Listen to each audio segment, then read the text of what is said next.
Tuhan, kami mau belajar untuk mengerti kasih Tuhan di dalam keluarga kami. Kami sadar kami lemah dan terbatas, karena itu kami membutuhkan Allah Roh Kudus yang menerangi dan memimpin kami di dalam kami bersama-sama merenungkan firman-Mu.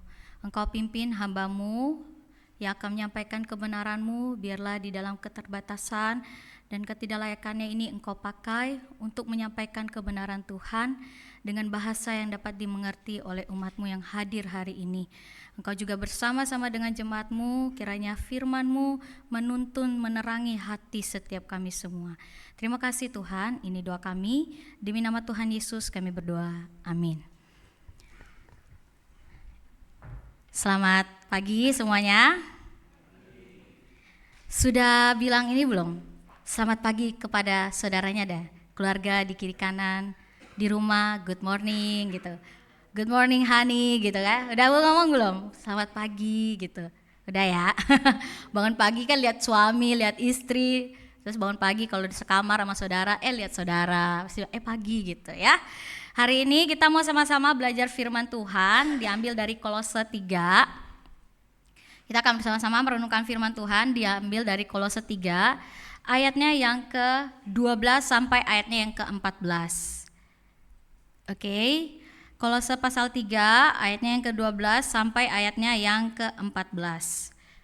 Di slide saya siapkan karena terjemahan baru 2, Bapak Ibu bisa nyimak, tapi Bapak Ibu juga bisa lihat di HP ya. Jadi nanti saya ajak kita untuk bacanya secara bertanggapan ya. Oke. Kita bacanya secara bertanggapan, dimulai dari saya, terus Bapak Ibu Saudara, terus nanti di ayat 14 kita baca bersama-sama, ikuti yang di slide saya, semoga kebaca ya Bapak Ibu ya. Ayat 12 firman Tuhan berkata, karena itu sebagai orang-orang pilihan Allah yang dikuduskan dan dikasihinya, kenakanlah belas kasih, kemurahan, kerendahan hati, kelemah lembutan, dan kesabaran.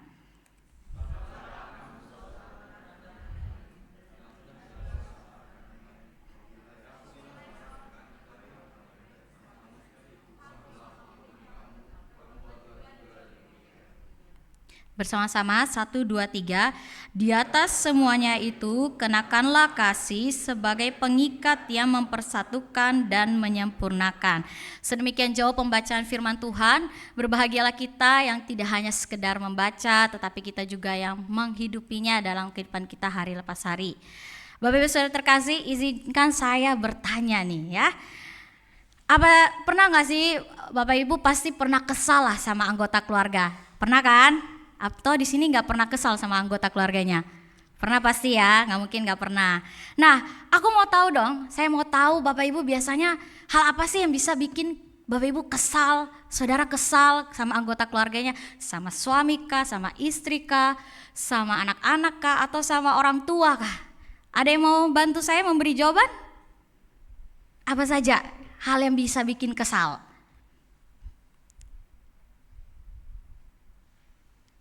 Bapak Ibu Saudara, saya bukan cenayang yang bisa mengerti pikiran Bapak Ibu. Saya butuh responsif Bapak Ibu. Gimana? Apa kira-kira? Menurut Bapak Ibu apa biasa yang bikin kita kesal?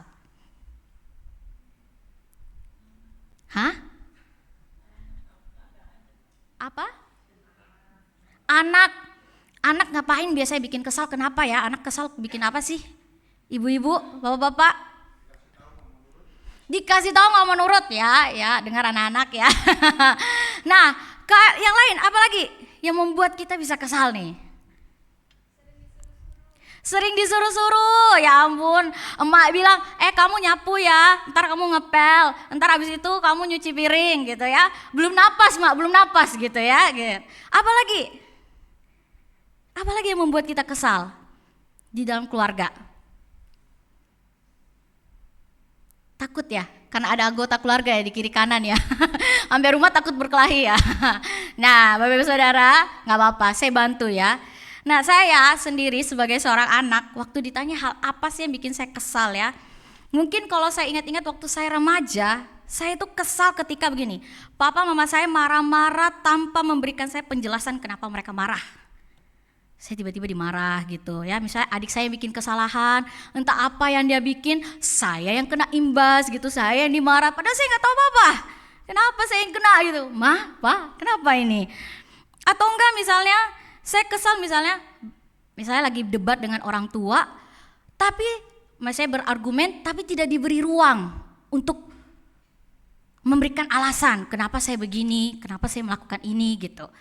Nah, kadang juga saya bisa kesal sama saudara saya sendiri. Misalnya karena saya anak sulung, saya punya 2 adik. Misalnya saya sudah beres-beres rumah, saya udah kasih tahu nanti jangan berantakin rumah ya. Pulang sekolah sepatunya dilempar sana, lempar sini gitu ya. Pokoknya ambil baju tarik gitu ya.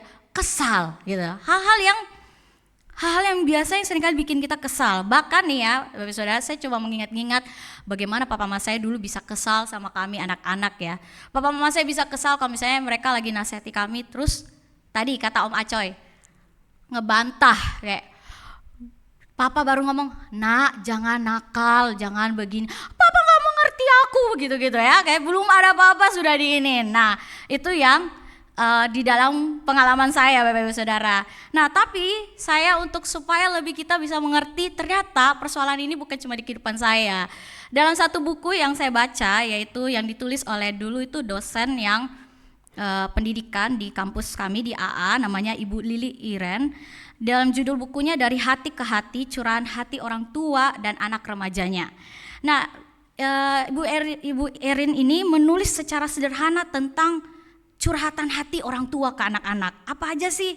Dia menjabarkan begini, orang tua curhat karena misalnya anak-anaknya sulit diatur. Anak-anaknya sulit dia memahami alur pikir anaknya. Apa sih mau nih anak ini ya? Dikasih nasi goreng kagak mau, maunya kue tiaw. Tapi dikasih kue tiaw juga gak mau gitu. Apa maunya gitu ya? Atau bahkan tidak mau mendengarkan orang tua, lebih mendengarkan temannya. Demikian juga sebaliknya. Bukan cuma orang tua curhat ini, tapi juga anak. Dalam konteks ini anak remaja di buku ini ya.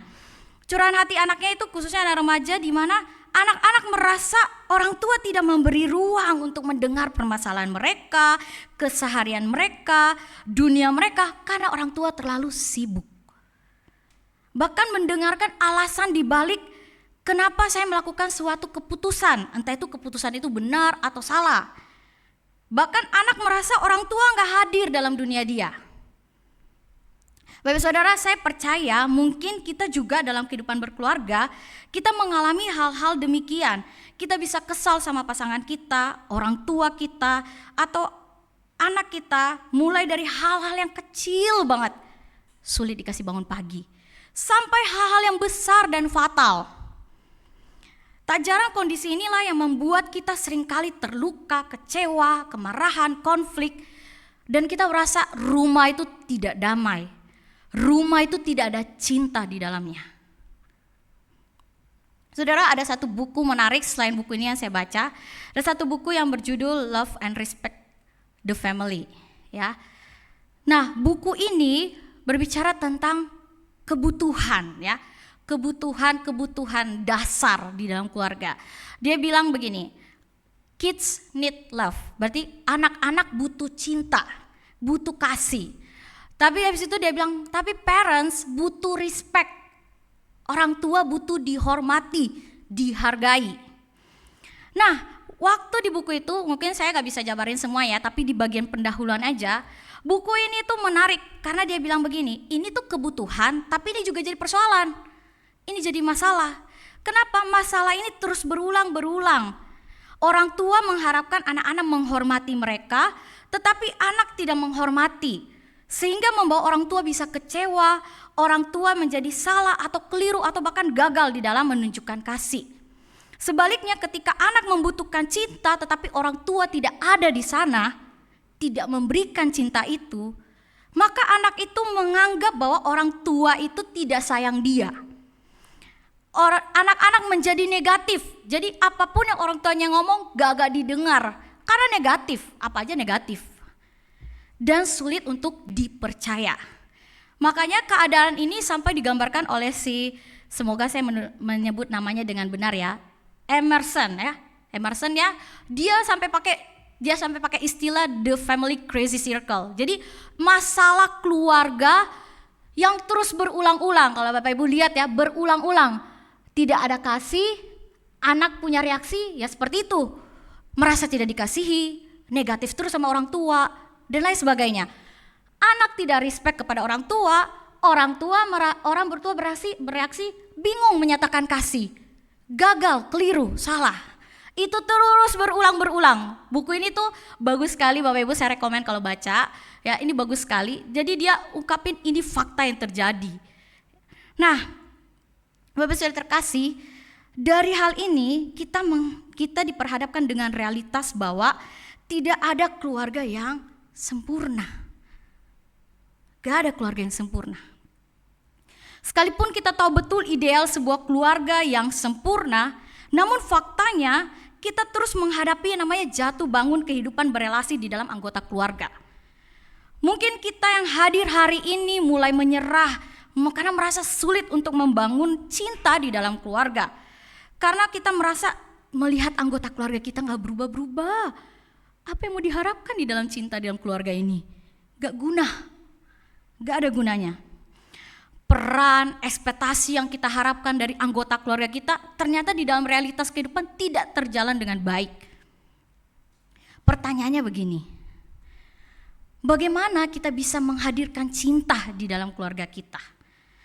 Untuk mengerti hal ini Bapak Ibu Saudara, saya mengajak kita untuk melihat sekilas lagi teks yang kita sudah baca di pasal 3 ini. Teks ini merupakan lanjutan Paulus membahas tentang seorang yang telah memiliki identitas sebagai manusia baru. Yang berarti manusia yang telah mengalami penebusan Kristus sehingga sebagai umat yang telah ditebus, ia menanggalkan manusia lamanya kepada manusia baru.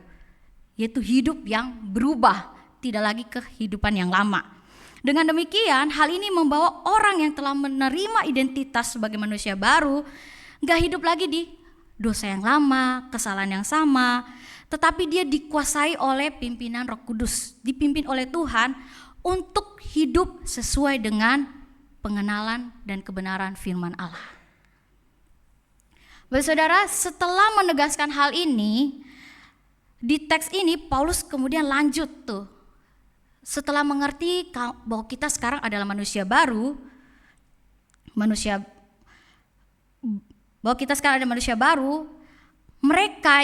kita nih di ayat 12 itu dimulai dengan kata karena itu, sebagai orang-orang yang dikuduskan dan dikasihinya. Di dalam bagian ini ditegaskan bahwa orang-orang ini ada orang-orang yang dipilih Allah melalui kasih Kristus. Mereka telah menerima kasih Kristus itu diminta untuk menghidupi kasih itu di ayat 14 tadi. Menarik Bapak Saudara, di dalam bagian ini setelah memberi pesan, Paulus menegaskan untuk benar-benar menghidupkan kasih itu. Dan kasih itu gak bisa dimulai di dalam lingkungan yang besar seperti kita saat ini di gereja. Tapi dimulai dari lingkup yang paling kecil. Kalau Bapak Ibu lihat seterusnya di teks itu dilanjutkan dalam lingkup terkecil, yaitu keluarga.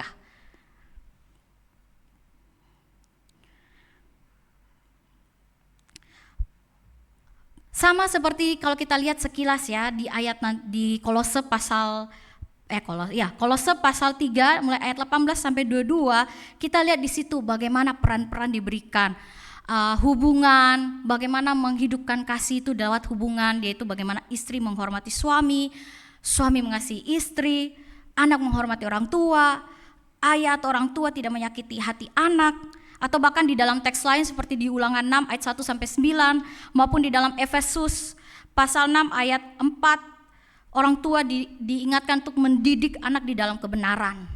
Bapak Saudara, kita tentu mengerti betul hal ini. Kita tahu betul peran-peran ini. Apalagi 2 minggu yang lalu saya tahu dan percaya Bapak Ibu habis mengikuti Mesbah Keluarga, kita bahas tentang hubungan antara anggota keluarga. Jadi kita tahu betul peran ini. Lalu bagaimana kita bisa menghadirkan cinta itu di dalam kehidupan kita? Sebelum kita mengerti bagaimana, maka kita harus mulai dengan mengapa.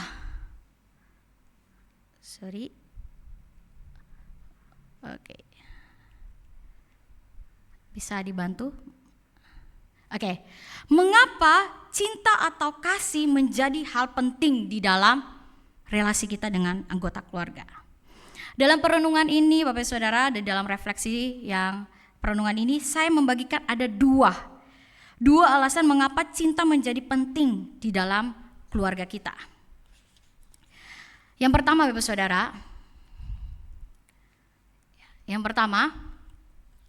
Allah beranugerah memilih kita untuk hidup di dalam kasih. Jadi mengapa cinta menjadi hal penting di dalam keluarga kita? Pertama sekali kita harus paham bahwa Allah itu sendiri beranugerah memilih keluarga kita, memilih kita untuk hidup di dalam kasih-Nya. Bapak Saudara terkasih, mari kita perhatikan di bagian pertama, Paulus berkata gini, karena itu sebagai orang-orang pilihan Allah yang dikuduskan dan dikasihi-Nya. Dalam bagian ini menekankan dua hal, Bapak Saudara. Yang pertama, Allah beranugerah karena kita menjadi umat yang dipilih-Nya untuk dikuduskan melalui penebusan Kristus, karya Kristus. Kristus menebus kita dari maut. Seperti yang dijelaskan di dalam Roma 3 ayat 23 sampai 24, karena semua orang telah berdosa dan telah kehilangan kemuliaan Allah, dan oleh anugerahnya telah dibenarkan dengan cuma-cuma melalui penebusan dalam Kristus Yesus. Berkenaan hal inilah kita memahami bahwa Allah tidak hanya menguduskan kita, memilih beranugerah menguduskan kita, tetapi Allah memilih kita menjadi umat yang dikasihi-Nya. Memiliki arti bahwa Ia mau membawa kita untuk merasakan kasih-Nya yang besar yang Ia nyatakan melalui Bapa yang rela memberikan anaknya kepada kita. Itu di Yohanes 3 ayat 16. Dan masih banyak teks yang menjelaskan hal itu. Bapak Saudara, melalui bagian ini kita kemudian dibawa untuk merenung bahwasannya sebenarnya kalau kita lihat-lihat nih, mengapa kasih itu penting ada dalam keluarga? Karena Allah mau menyatakan kasih itu. Allah mau beranugerah untuk kita bisa hidup di dalam kasih itu. Padahal faktanya sebenarnya kita ini orang-orang yang tidak layak menerima itu. Kita tidak layak untuk menerima kasih Allah, namun Allah memilih kita dan menyatakan anugerah kasih itu. Sehingga membawa kita hidup di dalam kasih-Nya. Bapak Saudara kasih, dari poin pertama ini kita dibawa untuk sadar betul bahwa dalam kehidupan kita beranggota keluarga, kita perlu menyadari bahwa Allah beranugerah memilih keluarga kita untuk hidup di dalam kasih-Nya. Karena itu di dalam keluarga kita perlu bangun dan saling mendorong untuk mengasihi Allah dan hidup di dalam kasih Allah. Itu yang pertama. Kedua, Bapak Saudara, kasih Allah sendiri yang mengikat dan menggerakkan kita untuk saling mengasihi. Itu ada di ayat 12b sampai ayatnya yang ke-14. Bapak Saudara terkasih, di ayat itu, di ayat 12b maupun juga di ayat 14, ada dua kata penting yang dipakai oleh Paulus untuk menekankan pesan yang sama, yaitu kata binds dan yang kedua adalah put on. Atau kata aslinya itu pengikat, dalam bahasa Indonesia maupun dalam Indonesia kenakanlah. Dalam bagian ini kita perhatikan satu-satu. Yang pertama itu kata binds atau pengikat yang digambarkan seperti pengikat pinggang. Ya, kalau di dalam beberapa tafsiran menjelaskan tentang ikat pinggang. Yang menegaskan tentang kasih Allah sebagai dasar yang menyatukan atau mengikat kita pada kasih yang sempurna, yaitu kasih Kristus. Kita tahu betul bahwa keluarga adalah lembaga kecil yang dibentuk Tuhan. Dengan kata lain, Allah sendiri yang membentuk dan menyatukan sebuah keluarga. Selanjutnya, Bapak Saudara, kata selanjutnya yang dipakai adalah kata put on atau kenakanlah. Kata ini menggambarkan seseorang dipakaikan pada leher seperti suatu tanda atau suatu identitas yang melekat pada diri seseorang. Di mana ketika kenakanlah kasih di ayat 14 itu berarti menjadikan kasih atau cinta Allah sebagai identitas atau dasar yang penggerak utama di dalam kita menjalankan relasi. Khususnya di dalam hal ini relasi kita dengan keluarga. Saudara, kasih ini dapat bergerak, hanya dapat terjadi ketika kita benar-benar sungguh-sungguh mengalami perjumpaan kasih Kristus yang mengubah hidup kita. Dengan demikian, ketika kasih Allah sebagai dasar penggerak kita, maka itulah yang menolong kita menjalankan kasih melalui sikap-sikap yang dipaparkan di ayat 12 dan ayat 13, yakni belas kasihan, kemurahan hati, kerendahan hati, kelemah lembutan, kesabaran, atau di dalam pemaknaannya sabar menanggung derita, sabar satu sama lain di dalam relasi antara sesama saudara, dan mengampuni dan saling mengampuni. Bapak Saudara, 7 hal ini kemudian dijelaskan Paulus dalam hubungan antar anggota keluarga tadi yang kita lihat di awal, yang menjadi dasar penggerak. Maka karena itu kalau kita lihat di ayat 18, ketika bicara tentang hai istri hormatilah suamimu sebagai menghormatilah istrimu, maka ini menegaskan tentang bagaimana istri belajar untuk menghormati suami sebagai kepala yang dipercayakan Tuhan untuk memimpin keluarga tanpa memandang rendah suami ketika dia gagal atau lemah dalam memimpin. Istri yang mengalami kasih Allah akan menghormati suami dengan tetap terus mendukung dia di dalam memimpin keluarga. Ketika kasih menjadi dasar penggerak, istri akan belajar untuk menghormati suami. Kemudian tidak hanya itu, saudara. Ketika kasih menjadi dasar penggerak, maka suami belajar untuk mencintai istri seperti Kristus mencintai gerejanya. Cinta ini diwujud nyatakan lewat suami yang berlaku setia pada istri, dan kasih membangun sikap yang lemah lembut kepada istri. Jadi itu yang ditekankan. Selain itu, Bapak Saudara, ketika kasih menjadi dasar penggerak, maka Allah mengajarkan kita untuk anak-anak secara khusus belajar untuk menghormati orang tua, sebagaimana orang tua adalah wakil Allah di dalam mendidik anak-anak di dalam kebenaran. Saudara, di dalam konteks ini saya mungkin mengajak kita yang mungkin yang masih muda-muda untuk berpikir sejenak menjadi ketika kita bicara tentang menghormati orang tua. Kita tahu betul bahwa orang tua punya tanggung jawab besar di dalam mendidik kita. Mari kita renungkan, Bapak Saudara, bagaimana waktu ibu kita mengandung kita 9 bulan dengan susah payah. Bagaimana papa kita bekerja keras, banting tulang, supaya memenuhi kebutuhan kita. Bahkan di dalam keterbatasan orang tua kita, mereka berusaha untuk memberikan yang terbaik kepada kita, kasih makanan yang baik, kasih kita bisa bertumbuh dengan baik. Dan banyak hal yang mereka lakukan, bahkan di tengah-tengah keterbatasan mereka mungkin bisa salah, tapi mereka berusaha untuk menjalankan tugas mereka. Karena itu di dalam bagian ini, menghormati orang tua itu adalah bagian dari mewujudkan kasih itu. Wujud kasih merupakan penghormatan, itu adalah hal yang penting di dalam diri anak-anak, kita sebagai anak-anak. Kasih menggerakkan kita untuk sungguh-sungguh menghargai setiap perjuangan orang tua kita. Sehingga itu terwujud nyata dari kita tidak asal-asalan belajar di sekolah atau ketika kita melakukan keseharian kita. Nah, ketika berbicara menghormati orang tua, Bapak Saudara, saya teringat tahun 2021 adalah momen saya wisuda. Tidak ada yang spesial karena waktu itu momen COVID. Jadi wisudanya di gereja, di ruang Eben saya ingat, dan tidak bisa kumpul dengan keluarga karena konteksnya yaitu hybrid. Namun dalam peristiwa itu, saat momen wisuda berlangsung, saya tuh merenung merenung di dalam perenungan saya itu tentang bagaimana perjuangan orang tua saya saat itu. Bagaimana papa mama saya membesarkan saya, bagaimana adik-adik saya mensupport saya, dan bagaimana perjuangan orang tua saya sampai saya bisa dapat sponsor yang bisa menolong saya sekolah di Ahmad Agung sampai selesai. Dan sampai acara wisuda itu selesai, saya ambil waktu buat video call sebentar. Di dalam video call itu, saat momen itu, habis ngomong-ngomong banyak hal, saya nangis. Saya menangis dan saya hanya ngomong begini ke orang tua saya. Makasih papa mama sudah besarkan saya.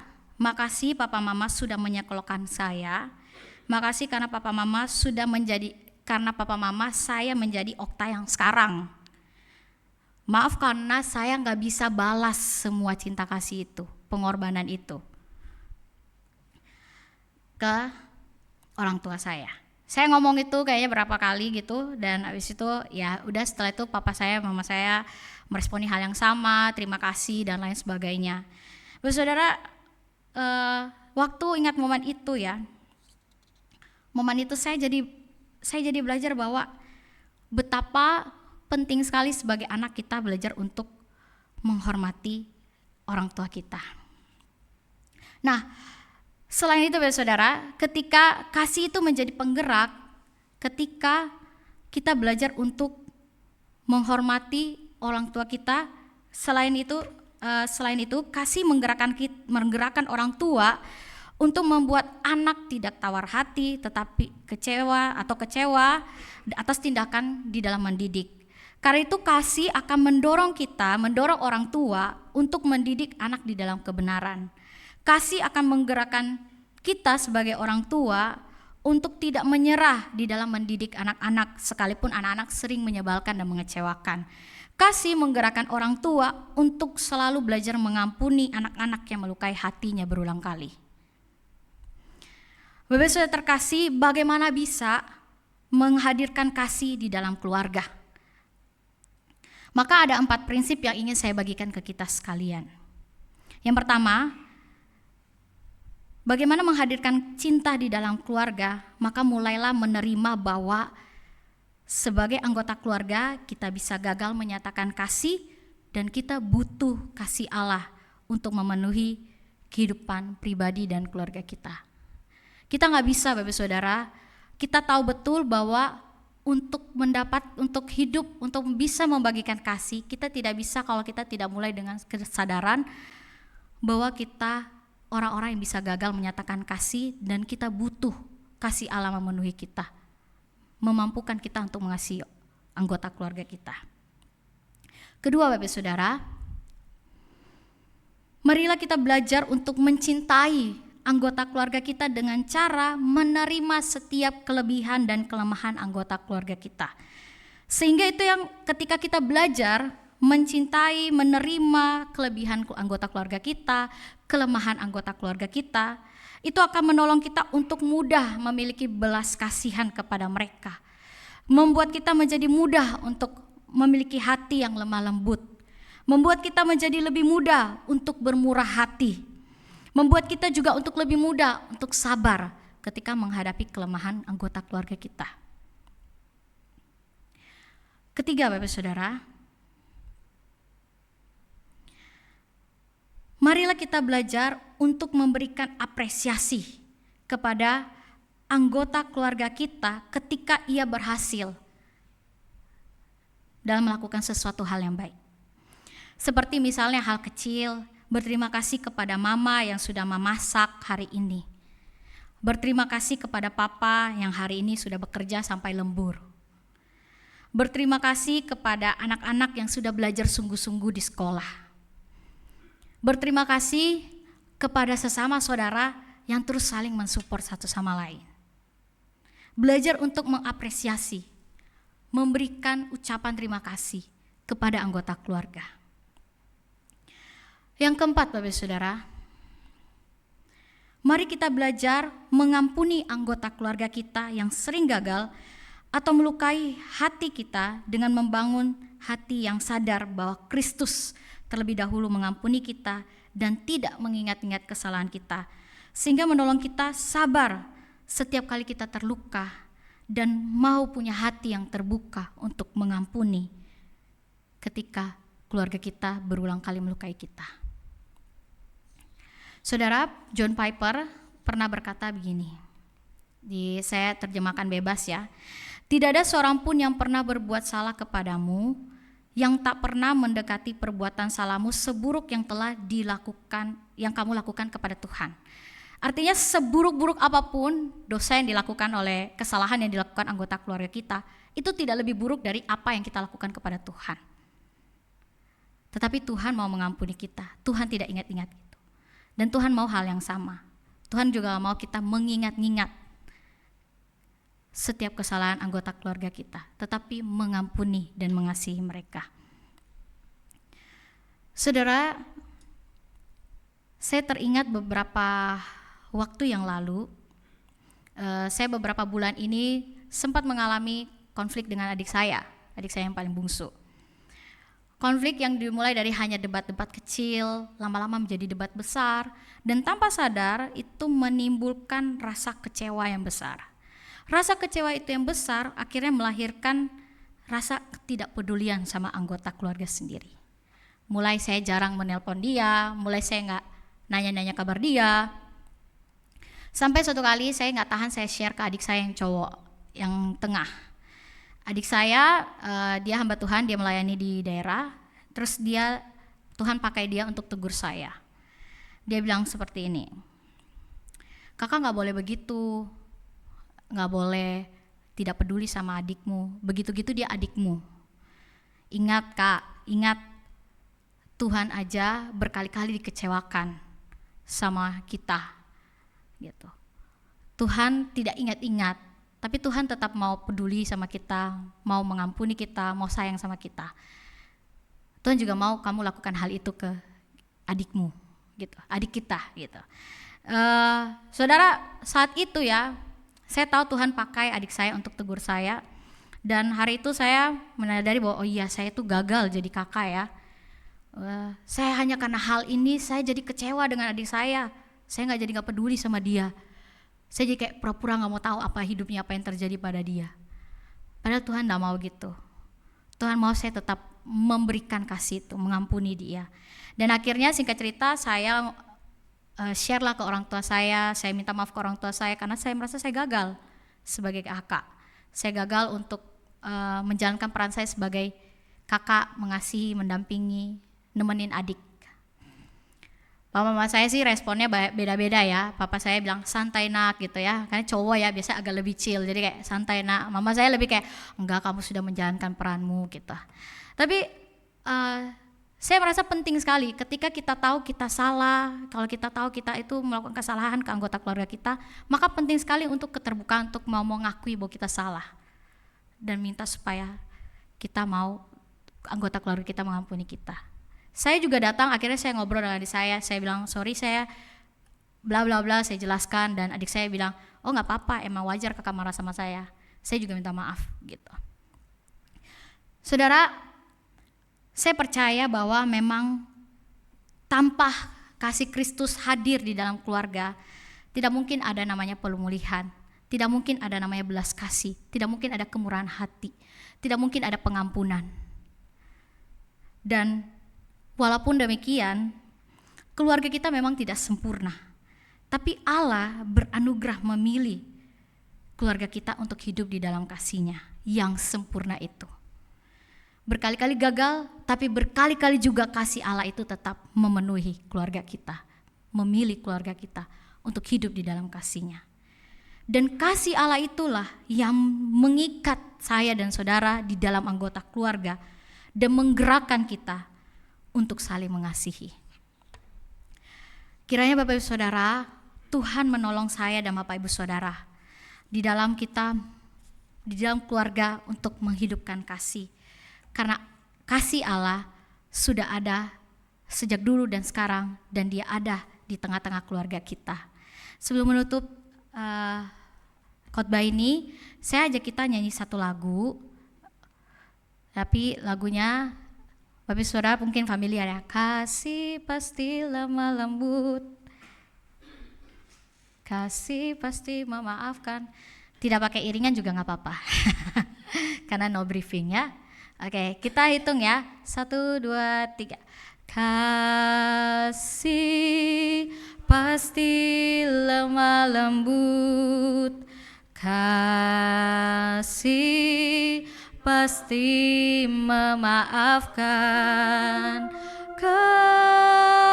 kasih pasti murah hati, kasih-Mu, kasih-Mu Tuhan. Ajarilah kami ini saling mengasihi, ajarilah kami ini saling mengampuni, ajarilah kami ini kasih-Mu ya Tuhan, kasih-Mu kudus tiada batasnya. Bapak Saudara, mari saya mengajak kita mengambil waktu pribadi berdoa di hadapan Tuhan.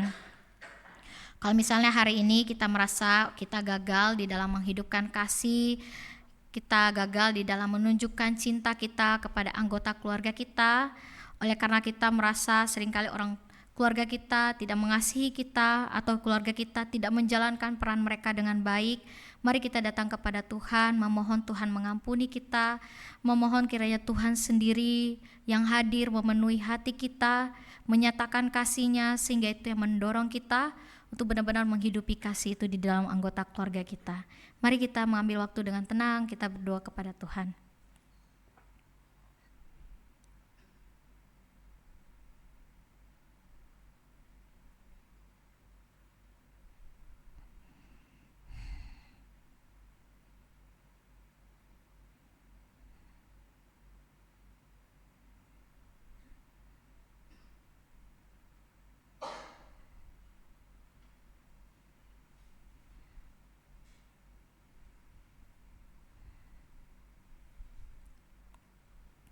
Tuhan, terima kasih untuk kebenaran firman-Mu yang telah kami dengarkan hari ini. Kiranya Tuhan yang menolong kami, yang telah menerima kasih-Mu yang besar itu, menolong kami untuk menghidupinya di tengah-tengah anggota keluarga kami. Beri kami hati ya Tuhan untuk benar-benar mengasihi keluarga kami, sama seperti Engkau yang sungguh mengasihi kami dengan kasih yang begitu besar. Terima kasih ya Tuhan, biarlah Roh Kudus menuntun kami untuk menjadi pelaku firman di dalam keseharian kami, di dalam keluarga kami. Terpuji nama-Mu Tuhan, di dalam nama Tuhan Yesus kami berdoa, amin.